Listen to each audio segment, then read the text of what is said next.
And the winds keep coming for the Trump train.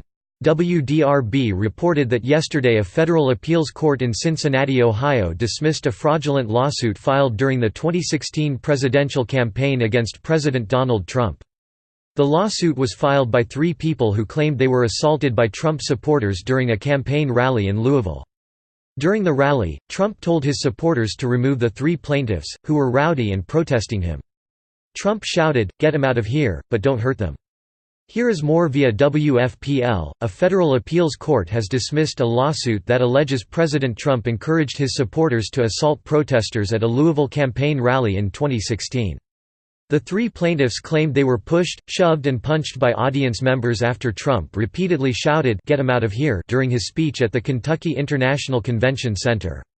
The Sixth Circuit Court of Appeals ruled on Tuesday that Trump's words were protected by the First Amendment and that he didn't specifically encourage violence because he also said, "Don't hurt him." The notion that Trump's direction to remove a handful of disruptive protesters from among hundreds or thousands in attendance could be deemed to implicitly incite a riot is simply not plausible, especially where any implication of incitement to riotous violence is explicitly negated by the accompanying words, "Don't hurt him." Circuit Judge David McKeague wrote in the opinion, "If words have meaning, the admonition "don't hurt" cannot be reasonably construed as an urging to hurt him." Kashia Nwanguma, Molly Shaw and Henry Brusso filed the lawsuit in 2016 against Trump, alleging that Trump incited a riot under Kentucky law.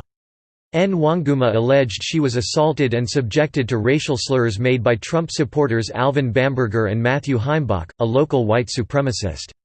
Shaw alleged she was shoved by Trump supporters and Brusso alleged he was punched in the stomach.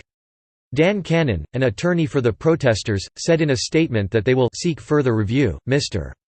Trump, throughout his campaign, intentionally used crowd violence to suppress dissident speech, the kind of core speech that the First Amendment traditionally protects, Cannon wrote.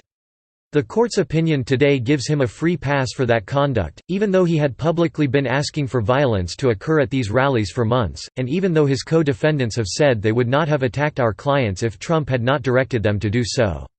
Allowing a candidate for public office to use the First Amendment as a shield under these circumstances is unprecedented and dangerous. When a lower court ruled that the case could proceed against Trump last year, U.S. District Court Judge David Hale said he found ample support that the protesters' injuries were a direct and proximate result of Trump's directions.